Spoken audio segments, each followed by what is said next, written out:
జనసేన అధినేత పవన్ కళ్యాణ్ ఎన్డీఏ కూటమితో పొత్తులో ఉన్నారు. చంద్రబాబు అరెస్టు తర్వాత పరిణామాలు మొత్తం మారిపోయాయి.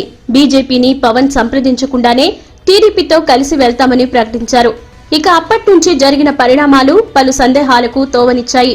బాబు అరెస్ట్ అక్రమమని కేంద్రం దృష్టికి ఈ విషయాన్ని తీసుకుని వెళ్తామని ప్రకటించిన పవన్ ఆ దిశగా ప్రయత్నం చేయకపోవడం, 4వ విడత వారాహి యాత్రలో బీజేపీ కూటమి గురించి ఏం చెప్పిందన్నది స్పష్టత ఇవ్వకపోవడం, ఈ యాత్రలో పవన్ పలు సందర్భాల్లో టీడీపీతో కలిసి వెళ్తేనే బెటర్, బీజేపీని నమ్ముకోలేమని కూడా వ్యాఖ్యానించారు.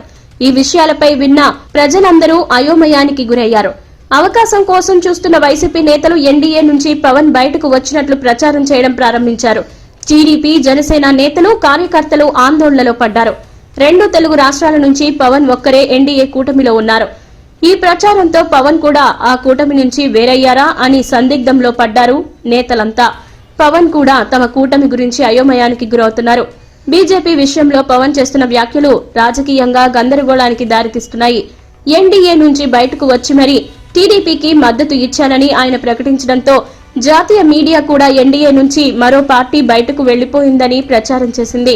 పవన్ తర్వాతి రోజే ఖండించారు. తాను ఎన్డీఏలోనే ఉన్నానని, తాను బయటకు వెళ్తే అందరికీ చెప్తానని అన్నారు. బీజేపీ తమతో కలిసి వస్తుందన్న నమ్మకాన్ని వ్యక్తం చేశారు. బీజేపీతో కలిసి ఉన్నానని బలంగా పవన్ కళ్యాణ్ చెప్తున్నారు. కానీ టీడీపీతో కలిసి ఎన్నికల్లో పోటీ చేస్తామంటున్నారు. అక్కడే క్లారిటీ మిస్ అవుతోంది.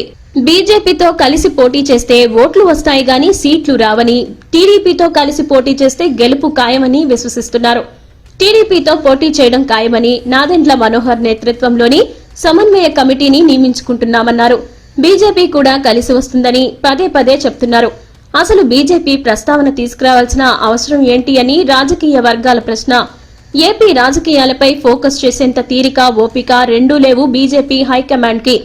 తెలంగాణలో తొందరలోనే ఎన్నికలు ఉండడం వల్ల కేంద్ర పెద్దలంతా తెలంగాణలో పర్యటనలు చేస్తున్నారు. కానీ ఏపీ వైపు కనీసం ఒక్కరు కూడా చూడడం లేదు.